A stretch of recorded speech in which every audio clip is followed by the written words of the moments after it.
एक बात समझ नहीं आती साहब कि घूमने के दौरान महिलाओं को जब सारा खर्च पुरुष से ही करवाना होता है तो 2 मीटर का पर्स लटका कर ही क्यों चलती हैं? बंता जिस प्लेटफार्म पर खड़े थे तभी ट्रेन आने की उद्घोषणा हुई और वह रेलवे ट्रैक पर कूद पड़े। उन्हें देखकर एक आदमी चिल्लाया, सरदार जी क्या कर रहे हो, मर जाओगे। तो बंता जी बोले, मरेगा तो तू, अभी अभी सुना नहीं कि ट्रेन प्लेटफार्म पर आ रही है। भगवान स्वर्ग में स्वागत है, आशा है आपने अच्छा जीवन बसर किया होगा। आदमी बोला, वह सब तो ठीक है, पर यह बताइए जोड़ी स्वर्ग में बनती है वाली टीम कौन हैंडल करता है, मुझे उससे बात करनी है। माँ अपने बेटों को लेकर डॉक्टर के पास गई।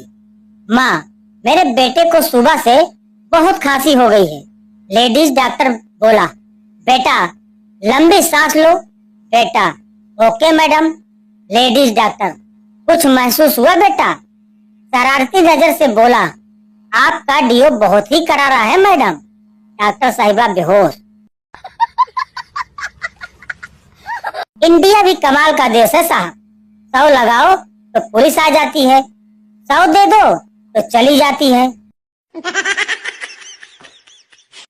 अगर कोई लेडी आपकी बात 5 मिनट में मान जाती तो वह आपकी माँ है, अगर 15 मिनट में मानती है तो वह बहन है, अगर 30 मिनट में माने तो वह आपकी बेटी है, लेकिन अगर वह आपके बार बार बोलने पर भी कुछ न समझे तो वो बहरी है।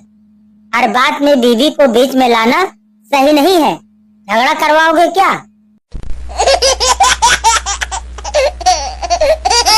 आज 15 साल बाद हिंदी की किताब खोली तो वह साला अभी भी प्यासा बैठा है।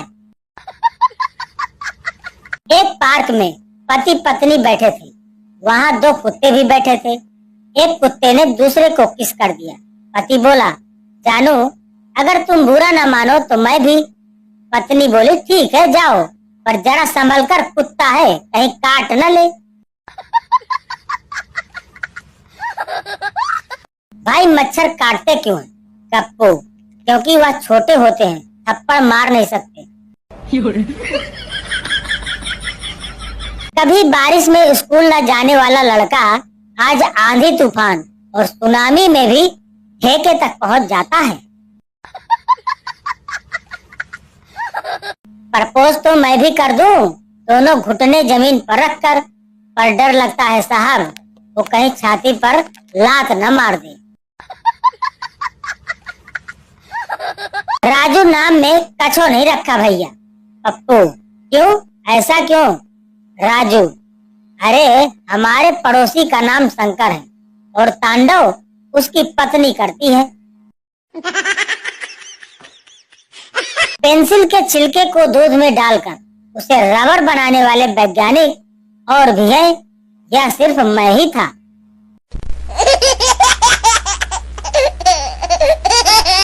एक बार एक लड़के की नई नई शादी होती है और वह पहली बार ससुराल जाता है। ससुराल में उसकी सास कहती है, बेटा बैठो खाना तैयार, और किचन में चली जाती है। वहां देखती है कि खाना अभी तैयार नहीं है। तभी वह सभी मेंबर्स को कहती है, जब तक खाना तैयार नहीं होता दामाद जी को सभी बारी बारी पानी पिलाते रहो। फिर बारी बारी सभी पानी लाते हैं, वह पी लेता है।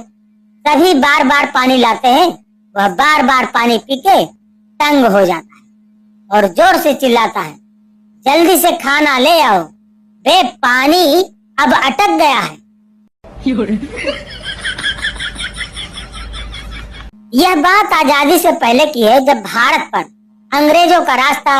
एक दिन संता का मन तंदूरी चिकन खाने का किया तो वह एक होटल में गया, परंतु होटल के बाहर एक बोर्ड लगा हुआ जिस पर लिखा था, केवल ब्रिटिश लोगों के लिए। फिर संता फिर भी किसी तरह से लड़ झगड़ के अंदर पहुंचा और अंदर तंदूरी चिकन का ऑर्डर दे दिया। कुछ देर बाद ऑर्डर तो आ गया, पर मैनेजर अपने साथ एक अंग्रेज पुलिस को भी ले आया। पुलिस वाला बोला, तुम ये चिकन नहीं खा सकते, और अगर तुमने इस चिकन को खाने की कोशिश की तो जो तुम इस चिकन के साथ करोगे वो मैं तुम्हारे साथ करूंगा। अगर तू इसकी टांगे तोड़ेगा तो मैं तेरी टांगे तोड़ दूंगा। संता ने यह सुना और परेशान हो गया, पर अचानक उसे उसके दिमाग की बत्ती जली। उसने चिकन के पिछवाड़े में उंगली डाली और मसाला निकालकर चाटने लगा और फिर अपनी पैंट उतारकर पुलिस वाले की तरफ पिछवाड़ा करके बोला, लो जनाब, हाजिर है। धीरे धीरे समझ में आ रहा है कि सब कुछ धीरे धीरे क्यों समझ आता है। लोग कांग्रेस सिर्फ इसलिए लिखते हैं कि उन्हें कांग्रेचुलेशन की स्पेलिंग नहीं आती।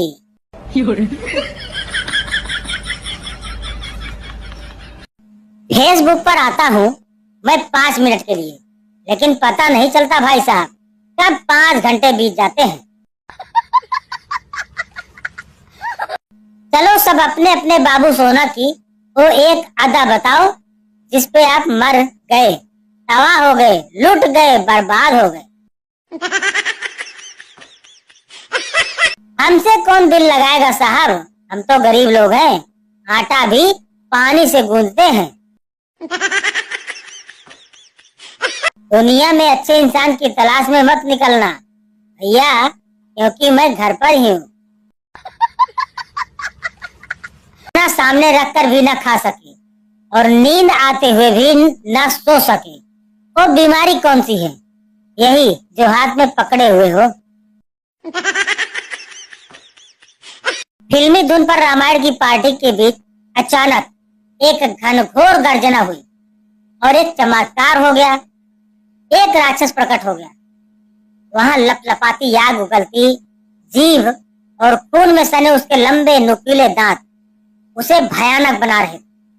सभा घर में भगदड़ मच गई। जिसे जैसी जगह दिखी भाग निकला। सेकंडों में सभा घर खाली हो गया।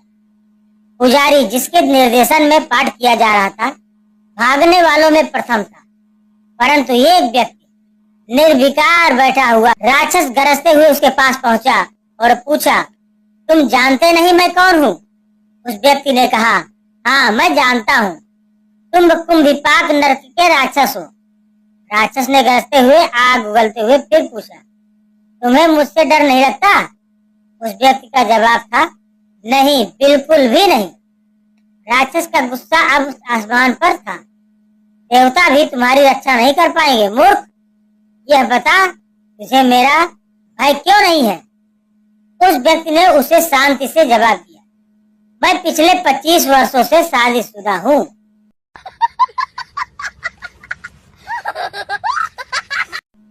पति पत्नी के झगड़े की खबर परिवार वालों को भी न लगने दें। फैसला कोई नहीं करवाता भैया, लेकिन फासले जरूर करवा देते हैं। एक बार संता फौज की भर्ती के लिए मेडिकल चेकअप करवाने गया। काफी देर इंतजार करने के बाद जब संता की बारी आई तो डॉक्टर ने संता को बुलाया और कहा, अपने कपड़े उतारो और सामने की तरफ झुककर खड़े हो जाओ। संता ने तुरंत अपने कपड़े उतार दिए और झुककर खड़ा हो गया। कुछ देर बाद डॉक्टर ने संता के पिछवाड़े का मुआयना करते हुए उससे पूछा, बीड़ी पीते हो? संता, क्यों साहब, पिछवाड़ा से धुआं निकल रहा है क्या? महिलाएं मेहंदी लगाते वक्त हथेली पर अपने पति का नाम इसलिए लिखती हैं ताकि उनका पति हमेशा उनकी मुट्ठी में रहे। कल ही पता चला या फिर? आज सब लोग कमेंट में एक बात बताओ कि आप सब मेरी यह वीडियो अभी कहां से देख रहे हो? क्या पता हम पड़ोसी निकल जाएं। अपना तो एक ही फंडा है दोस्तों, किसी से पटना नहीं और दिन भर फेसबुक से हटना नहीं। लड़कों द्वारा भेजे गए हाई को अगर लेंस लगाकर देखा जाए तो साफ साफ लिखा मिलेगा, पटोगी क्या? एक बात, यह लड़कियां क्रीम लगाकर गोरी हो जाती हैं और जब बच्चा काला हो तो कहती हैं, बाप ऊपर गया।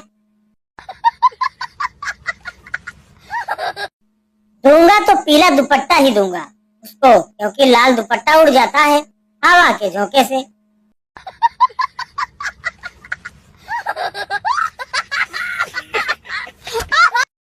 प्यार ना करना परदेसी से नैना रोग रोग के थक जाएंगे, प्यार करना पड़ोसी से खिड़की से भी दर्शन हो जाएंगे।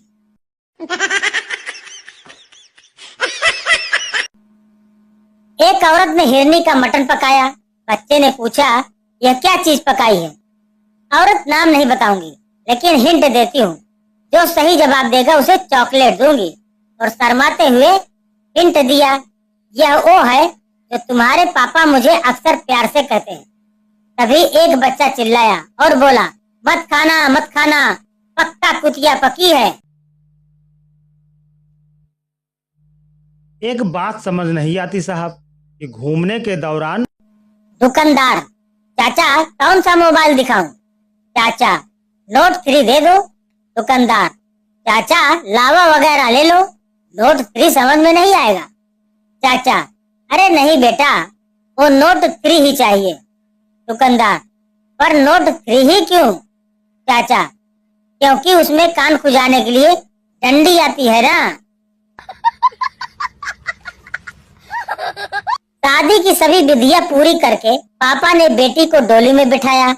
अभी डोली 50-60 कदम ही चली होगी कि दुल्हन भागती हुई वापस अपने घर आई। सभी घर वाले रिश्तेदार यह देखकर हैरान परेशान हुए। दूल्हा सीधे अपने कमरे की ओर भागा।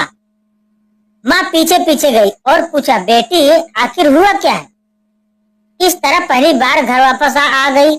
वापस आना अशुभ होता है। दुल्हन बोली, आपको शुभ अशुभ की पड़ी है, यहाँ मेरा चार्जर छूट गया है, उसी के लिए यहाँ भागी हुई आई हूँ। आज रात को व्हाट्सएप और फेसबुक पर सभी दोस्तों को मुबारकबाद देगा।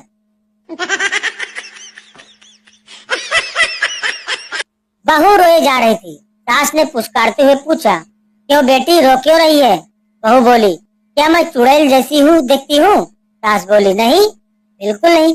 बहू बोली, क्या मेरी आंखें मिर्ची की तरह हैं? सास बोली, नहीं तो। बहू बोली, क्या मेरी नाक पकोड़े जैसी है? सास बोली, नहीं। बहू, क्या मैं भैंस जैसी मोटी और काली हूँ? सास, नहीं बेटी, यह सब किसने कहा तुमसे? बहू, फिर सारे मोहल्ले के लोग क्यों कहते फिरते हैं कि तू तो अपनी सास जैसी दिखती है?